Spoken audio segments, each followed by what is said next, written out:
नमस्कार दोस्तों, जय हिंद, वंदे मातरम। दोस्तों, इस वीडियो में हम बात करने वाले हैं अपठित पद्यांश और गद्यांश के। ये दोस्तों जो आपका पद्यांश गद्यांश है, ये बार बार एग्जाम में पूछे जाते हैं।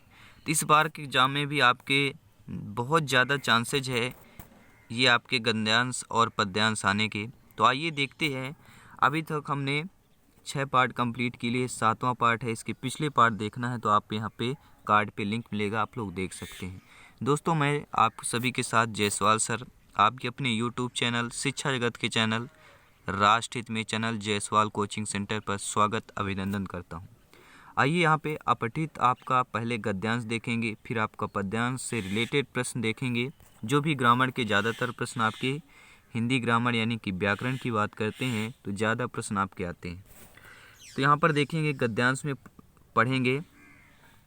गद्यांश में क्या लिखा गया है दोस्तों कि एक अंग्रेज डॉक्टर कहता है कि किसी नगर में दवाई लदे हुए 20 गधे ले जाने से एक हंसोड़ आदमी को ले जाना अधिक लाभकारी है। हंसी शरीर के स्वास्थ्य का शुभ संवाद देने वाली है। वह एक साथी शरीर और मन को प्रसन्न करती है, पाचन शक्ति बढ़ाती है, रक्त को चलाती है और अधिक पसीना लाती है। हंसी एक शक्तिशाली दवा है। एक डॉक्टर कहता है कि वह जीवन की मीठी मदिरा है। डॉक्टर ह्यूंड कहते हैं कि आनंद से बढ़कर बहुमूल्य वस्तु मनुष्य के पास और नहीं है। और कार्लाइल एक राजकुमार था। कार्लाइल जो है एक राजकुमार था और संसार त्यागी हो गया था। वह कहता है कि जो जी से हंसता है वह कभी बुरा नहीं होता। जी से हंसो, तुम्हें अच्छा लगेगा। अपने मित्र को हंसाओ और अधिक प्रसन्न होगा। शत्रु को हंसाओ, तुमसे घृणा करेगा। और एक अनजान को हंसाओ, तुम पर भरोसा करेगा। उदास को हंसाओ, उसका दुख कटेगा। ये था दोस्तों आपका गद्यांश। और निराश को हंसाओ, उसकी आशा बढ़ेगी। एक बूढ़े को हंसाओ, वह अपने को जवान समझने लगेगा। एक बालक को हंसाओ, उसके स्वास्थ्य में वृद्धि होगी और वह प्रसन्न और प्यारा बालक बनेगा। पर हमारे जीवन का उद्देश्य केवल हंसी ही नहीं है। हमको बहुत काम करने हैं, तथापि उन कामों में, कष्टों में और चिंताओं में एक सुंदर आंतरिक हंसी, बड़ी प्यारी वस्तु भगवान ने दी। अब इस गद्यांश से प्रश्न यह है दोस्तों कि अंग्रेज डॉक्टर ने दवाइयों से लदे 20 गधों की बजाय एक हंसोड़ को ले जाने का अच्छा क्यों माना है। तो जब हम गद्यांश पढ़ रहे थे वहाँ पर एक लाइन आई थी कि हंसोड़ व्यक्ति बीमारियों को हंसी से भगा देता है। क्या है, जो हंसोड़ व्यक्ति होता है वह व्यक्ति बीमारियों को हंसी से भगा देता है। यानी जब हम हंसते हैं तो हमारे एक एंटीबायोटिक का भी काम करता है आपका जो हंसी होती है दोस्तों। अगला प्रश्न यह है कि कार्लाइल के अनुसार हंसी से शत्रु क्या करता है। कार्लाइल के अनुसार हंसी से शत्रु का क्या होता है, उसका क्या रिएक्शन होता है। तो यहाँ पे क्या था दोस्तों गद्यांश में कि घृणा कम हो जाती है। अगर आप शत्रु को हंसा देते हैं तो उसकी घृणा जो है कम हो जाती है। अगला जो है गद्यांश से प्रश्न है कि हंसी शरीर के लिए कैसे लाभदायक है। तो हंसी आपके शरीर के लिए वह पाचन शक्ति बढ़ाती है, वह रक्त प्रवाह तीव्र करती है और वह अधिक पसीना लाती है। तो हंसी शरीर के लिए कैसे लाभदायक है, उपयुक्त तीनों हो जाएगा। यहाँ पर डी ऑप्शन सही हो जाएगा। अगला प्रश्न दोस्तों इस गद्यांश से कि पाचन शक्ति का समास विग्रह करना है। अब पाचन शक्ति का समास विग्रह करना हो तो कैसे करेंगे, पाचन की शक्ति करेंगे। क्या हो जाएगा, समास विग्रह करना है, समास का नाम नहीं बताना दोस्तों, समास विग्रह वनली करना है तो पाचन की शक्ति हो जाएगी। अब एक आपका निषेधात्मक वाक्य है, इसे आपको छांट कर बताना है। निषेधात्मक वाक्य छांट कर बताना है तो इसमें कौन सा हो जाएगा, आनंद से बढ़कर बहुमूल्य वस्तु के पास और नहीं है। नहीं जहाँ पे शब्द आ जाए वह आपका निषेधात्मक वाक्य कहलाता है। अगला आपको काव्यांश दिया गया है। काव्यांश से प्रश्न आते हैं। काव्यांश को ध्यानपूर्वक पढ़ना है और इससे रिलेटेड आपको प्रश्न है। और इससे जो काव्यांश से ज़्यादा व्याकरण के प्रश्न आते हैं ग्रामर के, तो हम ज़्यादा क्वेश्चन लाएंगे, ज़्यादा प्रश्न संभावित प्रश्न भी लाएंगे दोस्तों। अब पढ़ते हैं काव्यांश को आपके। बार बार आती है मुझको मधुर याद बचपन तेरी। गया ले गया तू जीवन की सबसे मस्त खुशी मेरी। चिंता रहित खेलना खाना वह फिरना निर्भय स्वच्छंद। कैसे भूला जा सकता है बचपन का अतुलित आनंद। रोना और मचल जाना भी क्या आनंद दिखाते थे। बड़े बड़े मोती थे मोती से आंसू जयमाला पहनाते थे। शायद आपने पद्यांश पढ़ा होगा बचपन में। मैं बचपन को बुला रही थी बोल उठी बिटिया मेरी। नंदन वसी सी फूल उठी है छोटी सी कुटिया मेरी। माँ वो कहकर बुला रही थी मिट्टी खाकर आई थी। कुछ मुख से कुछ लिए हाथ में मुझे खिलाने आई थी। मैंने पूछा यह क्या लाई बोल उठी माँ खाओ। हुआ प्रफुल्लित हृदय खुशी से मैंने कहा तुम ही खाओ। तो ये था दोस्तों आपका काव्यांश जो कि आपकी एनसीईआरटी बुक से लिया गया है और आपके जो एग्जाम में आना है वहीं से आना है, एनसीईआरटी की बुक से ही आना है। कवयित्री को बार बार बचपन की याद क्यों आती है। इस प्रश्न के उत्तर हेतु इनमें से अनुपयुक्त वाक्य छांटना है, जो आपका अनुपयुक्त यानी उपयुक्त वाक्य न हो। देखिए दोस्तों, बचपन के दिन मधुर होते हैं इसलिए याद आती है, बचपन के दिन स्वच्छंद और उल्लासपूर्ण होते इसलिए याद आती है, और बचपन के दिन चिंता रहित होते इसलिए याद आती है। लेकिन अनुपयुक्त वाक्य भी ऑप्शन है कि बच्चे सबको प्यारे हो लगते हैं, ये आपका अनुपयुक्त वाक्य कहलाएगा। अगला प्रश्न दोस्तों इस काव्यांश से है कि बचपन की कौन सी बात भूली नहीं जा सकती। यह जो प्रश्न है कि उत्तर अनुपयुक्त कथन छांटना है। बचपन की कौन सी बात भूली नहीं जा सकती, अनुपयुक्त कथन। देखिए, मचलना भूला नहीं जा सकता है, माता पिता से अपनी हठ पूरी करवाना भूला नहीं जा सकता है। लेकिन अनुपयुक्त वाक्य यह दिया गया है कि चिंता रही जीवन उल्लासपूर्ण खेलना कूदना, इसे भुलाया नहीं जा सकता है। तो ये क्या हो जाएगा आपका अनुपयुक्त कथन कहलाएगा। अगला प्रश्न दोस्तों ले रहे हैं आपके अपने पद्यांश से। अगर आपने अभी तक हमारे चैनल को ज्वाइन नहीं किया है ज्वाइन कर लेंगे, साथ ही बेल आइकन जरूर प्रेस करें दोस्तों, ताकि लेटेस्ट नोटिफिकेशन आपके इनबॉक्स में मिलता रहे। सभी मित्रों को एक बार तहे दिल से स्वागत अभिनंदन करते हैं। सभी शिक्षक बंधुओं का वीडियो को एक बार दिल से लाइक कर दीजिएगा।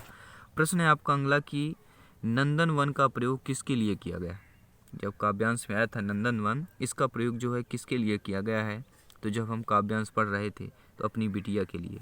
जी हाँ, नंदनवन किसके लिए प्रयोग किया गया है, अपनी बिटिया के लिए प्रयोग किया गया है। और अगला इस काव्यांश से प्रश्न है कि बड़े बड़े मोती से आंसू जयमाला पहनाते थे। इस पंक्ति में निहित अलंकार कौन सा हो जाएगा। बड़े बड़े मोती से आंसू जयमाला पहनाते थे, इसमें निहित अलंकार उपमा अलंकार हो जाएगा। अगला प्रश्न दोस्तों यहाँ पे तत्सम शब्द छांटना है। आपके काव्यांश में आया था मिट्टी हाथ मुख आंसू। तत्सम शब्द वे शब्द कहलाते हैं जो आपके संस्कृत से डायरेक्टली लिए जाते हैं, ये सीधा शब्द आपके हिंदी में रूपांतरित हो जाते हैं। तो राइट आंसर आपका मुख। मुख यहाँ पे क्या है आपका तत्सम शब्द हो जाएगा।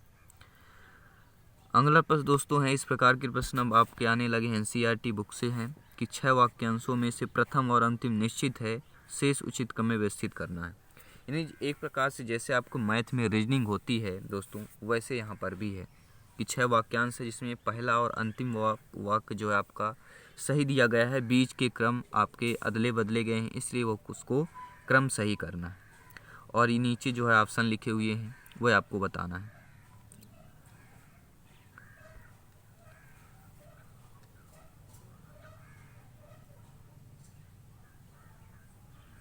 ये लिख गया, बुद्धिमान व्यक्ति समय पूरा करने के लिए बातें नहीं करते हैं, बल्कि वे समय की बचत के लिए बातें करते हैं। आपने देख लिया पहला क्या होगा, इस यहाँ पे उचित क्रम व्यवस्थित करना है। तो बुद्धिमान व्यक्ति समय पूरा करने के लिए बातें जो है नहीं करते हैं, बल्कि वे समय की बचत करने के लिए बातें करते हैं। तो ये होगा, तो क्या हो जाएगा आपका यहाँ पे बी ऑप्शन हो जाएगा, यारा लावा आएगा बीच में, सेकंड में या क्या आ जाएगा रा या लावा आएगा, सॉरी ठीक है, पहले रा आएगा फिर ला आएगा फिर रा के बाद या है दोस्तों, ठीक है, रा के बाद या है फिर इसके बाद ला है इसके बाद वाह है। तो आपका बी ऑप्शन सही हो जाएगा। ऐसे भी प्रश्न आते हैं दोस्तों, बहुत ही सिंपल से प्रश्न होते हैं, लेकिन इसमें क्या है अगर नहीं बन रहा है आपसे तो समय ज़्यादा लग जाता है, समय की खपत हो जाती है दोस्तों। अगला प्रश्न है इसी से रिलेटेड है, 6 वाक्यांश दिए गए हैं, प्रथम अंतिम आपका निश्चित है और आपको आंसर बताना है। तो उचित क्रम यहाँ पे व्यवस्थित करना है। तो आइए देख लेते हैं कौन सा होगा। ये ऑप्शन दिए गए हैं आपके।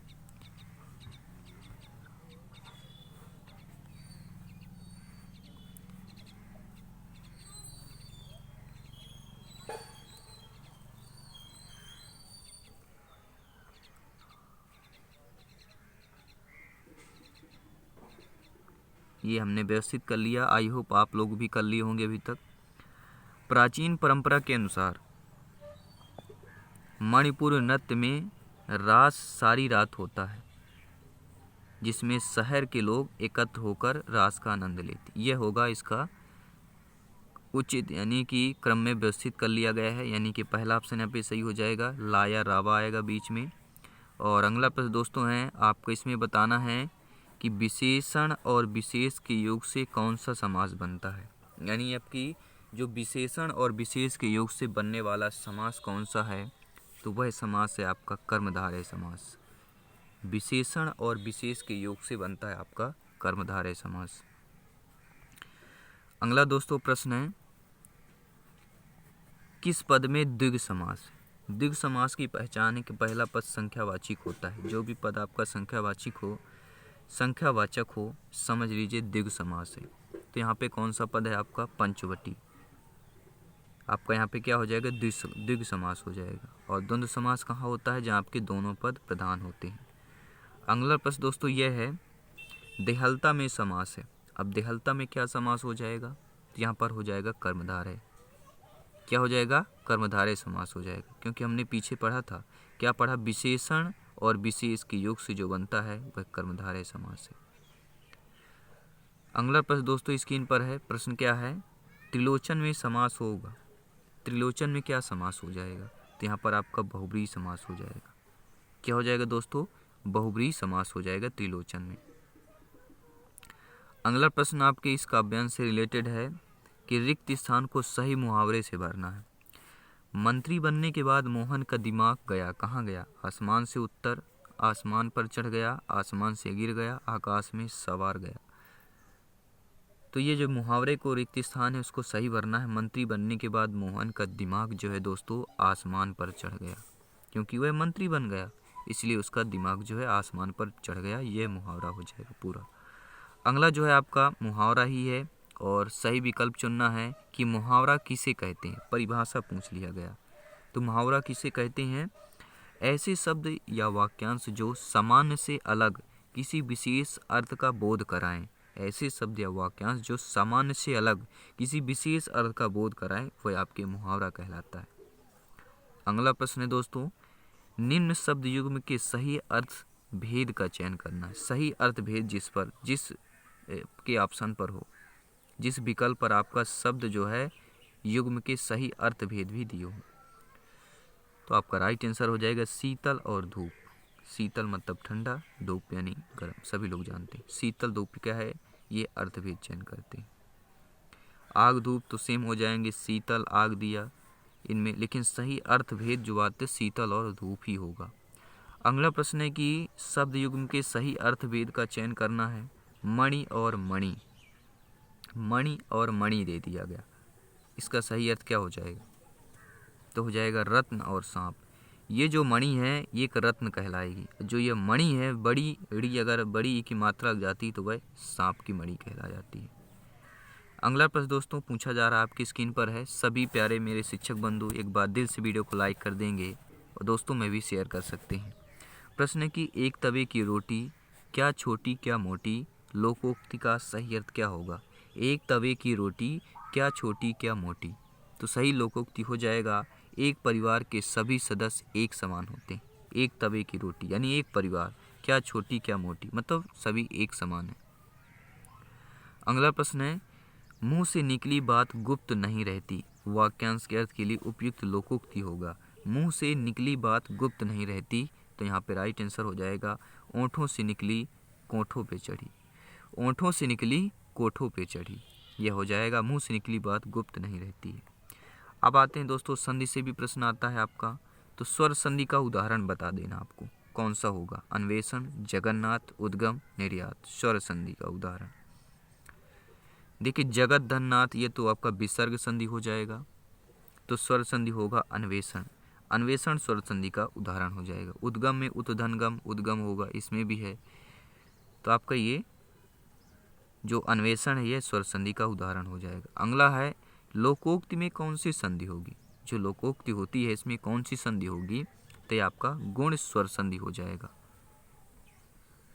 अगला प्रश्न है दोस्तों कि अशुद्ध वाक्य का चयन कीना है, तो अशुद्ध वाक्य कौन सा है। देखिए हाथी मोटा है, यह भोजन 10 आदमियों के लिए है, लड़के ने पतली का, ये शुद्ध वाक्य है। लेकिन हाथी मोटी है, तो हाथी मोटी नहीं, हथनी मोटी हो जाता, लेकिन यहाँ पे हाथी लिखा होता मोटा ही होगा, तो आपका अशुद्ध वाक्य बी ऑप्शन पर दिया गया है। अगला प्रश्न दोस्तों यहाँ पर लेंगे कि शुद्ध वाक्य का चयन करना है यहाँ पर भी आपको, तो शुद्ध वाक्य कौन सा है। भैंस का दूध ताकतवर होता है, यह शुद्ध वाक्य यहाँ पर है। अगला जो प्रश्न पूछा जा रहा है कि किस वाक्य में एक से अधिक उपवाक्यों का मिश्रण होता है। इनमें एक प्रधान उपवाक्य होता है और शेष वाक्य आश्रित होता है। साधारण, संयुक्त, मिश्रित, तो राइट आंसर हो जाएगा मिश्रित। मिश्रित वाक्य में एक से अधिक उपवाक्यों का मिश्रण होता है, इसमें एक प्रधान उपवाक्य होता है और शेष वाक्य आश्रित होते हैं। अगला प्रश्न दोस्तों यहाँ पे ले रहे हैं, आपकी स्क्रीन पर है। प्रश्न क्या पूछा जा रहा है, घर में श्याम से मोटा कोई नहीं। वाक्य का चयन कौन सा हो जाएगा। घर में श्याम से मोटा कोई नहीं, तो जहाँ पर नहीं आ जाता है तो वह आपका निषेधात्मक वाक्य कहलाता है, तो पहला ऑप्शन यहाँ पर सही हो जाएगा। अगला प्रश्न यह है कि घृणा शब्द के सही अनेकार्थी रूप दिए गए विकल्पों में से छांटना। घृणा शब्द के अनेकार्थी रूप छांटना, तो कौन सा हो जाएगा। बादल और घिन। अनेकार्थी घृणा को बादल और घिन बोलते हैं, अनेकार्थी शब्द हो जाता है दोस्तों। अगला प्रश्न है धाम शब्द के सही अनेकार्थी रूप को बताना है। धाम शब्द के, तो क्या हो जाएगा। धाम शब्द के घर को भी बोलते हैं धाम, शरीर को भी, और देव स्थान को भी बोला जाता है, ये तीनों को धाम बोला जाता है, तो यहाँ पे बी ऑप्शन सही हो जाएगा। अगला प्रश्न है कि वाक्यांश के लिए एक शब्द लिखना है जिसका कोई दोष नहीं है। जिसका कोई दोष नहीं है उसके लिए एक शब्द में उत्तर बताना है। जिसका कोई दोष नहीं है, निर्दोष हो जाएगा, सी ऑप्शन दोस्तों सही हो जाएगा। अगला प्रश्न है कि वाक्यांश के लिए एक शब्द में लिखना है जो अपने काम की जिम्मेदारी संभाले, तो उत्तरदायी कहलाएगा एक वाक्य में। अगला प्रश्न दोस्तों लिया जा रहा है, आपकी स्क्रीन पर है कि दृश्य काव्य के भेद हैं। जो दृश्य काव्य होता है उसके भेद कौन से हैं। तो दृश्य काव्य के जो भेद हैं आपके, वह हो जाएगा नाटक, एकांकी और रूपक, ये हो जाएंगे दृश्य काव्य के भेद हो जाएंगे। अगला प्रश्न दोस्तों स्क्रीन पर है कि यशोधरा कौन सा काव्य है। यशोधरा क्या एक काव्य है, लेकिन कौन सा काव्य है, तो यह आपका खंड काव्य है। यशोधरा क्या है दोस्तों, आपका खंड काव्य हो जाएगा। और अगला प्रश्न पूछा जा रहा है, पंक्ति दी गई है, पंक्ति में कौन सा छंद है यह बताना है। नव उज्ज्वल जलधार हार हीरत सी सोहती, बिच बिच छैरति बूंद है, मध्य मुक्ता मणि पोहती, लाल लहर लहि पवन, एक पै एक इमि आवत, जिम नरगन विविध मनोरथ करत मिटावत। ये दोस्तों छंद है। अब ये बताना कौन सा छंद है, तो ये आपका हो जाएगा, सभी लोग जानते हैं रोला दिया गया, ये आपका क्या हो जाएगा रोला। नव उज्जल जलधार हार हीरत सी सोहती, बिच बिच छहरति बूंद, मध्य मुक्ता मणि पोहती, लाल लहर लहि पवन, एक पै एक इमि आवत, जिम नर गण विविध मनोरथ करत मिटावत। ये हो जाएगा रोला हो जाएगा दोस्तों। अगला प्रश्न दोस्तों स्क्रीन पर है कि यह एक मात्रिक छंद है। इसके प्रत्येक चरण में 28 मात्राएं होती हैं और अंत में एक लघु और एक गुरु होता है। किसकी परिभाषा है दोस्तों, ये किसकी परिभाषा है कि यह एक सममात्रिक छंद होता है। इसके प्रत्येक चरण में 28 मात्राएं होती हैं, अंत में एक लघु और एक गुरु होता है। यह किसकी परिभाषा है, तो यहाँ पे राइट आंसर क्या हो जाएगा आपका हर गीतिका की परिभाषा है, यानी कि सी ऑप्शन सही हो जाएगा। हर गीतिका की परिभाषा है कि इसमें प्रत्येक चरण में 28 मात्राएं होती हैं और आपके अंत में एक लघु और एक गुरु भी होता है, तो हर गीतिका की परिभाषा है दोस्तों। अगला प्रश्न है कि कौन सा रस बताना है। यहाँ पर रस से भी प्रश्न आ सकता है कि नभ में झपटत बाज लखी, मूल्यो सकल प्रपंच, कंपति तन व्याकुल नयन, लावक हिलियो न रंच। तो इसमें कौन सा रस हो जाएगा? तो आपका यहाँ पर भयानक रस हो जाएगा। नभ में झपटत बाज लखी, नभ यानी क्या होता है? आकाश। झपटत बाज लखी, वहाँ से नभ यानी आकाश से झपटता हुआ बाज लख जाता है। मूल्यों सकल प्रपंच, कंपित तन व्याकुल नयन, लावक लियो न रंज। तो यहाँ पे भयानक रस हो जाएगा, भय के मारे व्यापित है। अगला प्रश्न है कि इस पंक्ति में कौन सा रस है, ये भी बताना है। अखिल भुवन चर अचर, सब हरिमुख में लखि मातु, चकित भई गदगद वचन, विकसित दृग पुलकातु। अखिल भुवन चर अचर, सब हरिमुख में लखि मातु, चकित भाई गदगद वचन, विकसित दृग पुलकातु। कौन सा रस हो जाएगा दोस्तों? तो यहाँ पर आपका अद्भुत रस हो जाएगा। क्या हो जाएगा यहाँ पर? अद्भुत रस। तो ये रहे दोस्तों आज के आपके काव्यांश और वाक्यांश से रिलेटेड प्रश्न और गद्यांश से प्रश्न। और ये प्रश्न दोस्तों 15 नंबर आपके ज़रूर पक्के करेंगे। सभी पाठ, सभी गद्यांश पद्यांश यहाँ पे स्टडी करिए। और गद्यांश पद्यांश सभी से बन जाते हैं दोस्तों, लेकिन जो ग्रामर के कुछ पोर्शन होते नहीं बनते हैं, तो इसके लिए अभ्यास बहुत ही ज़रूरी है। तो दोस्तों मिलते हैं नेक्स्ट क्लास में। सभी क्लासेस, सभी सब्जेक्ट की क्लासेस चल रही हैं, आप लोग ज़रूर प्लेलिस्ट में चेक करें, सभी क्लासेज आपको मिल जाएंगी। और प्लेलिस्ट में चेक करने के लिए आपको चैनल के सब्सक्राइब करने के बेल आइकन प्रेस करने के बाद यहाँ पे प्लेलिस्ट में यही थर्ड ऑप्शन जो रहता है वहाँ पर जाएंगे, आपको प्लेलिस्ट सभी ऑल सब्जेक्ट की वीडियो मिल जाएंगी। तो दोस्तों धन्यवाद, जय हिंद, वंदे मातरम। हंसते रहिए, मुस्कुराते रहिए, खुश रहें, आपका परिवार खुश रहे। यही दोस्तों ईश्वर से दुआ मांगते हैं, कामना करते हैं। ये भी शिक्षागत का परिवार है, इसे भी लाइक और शेयर करते रहें।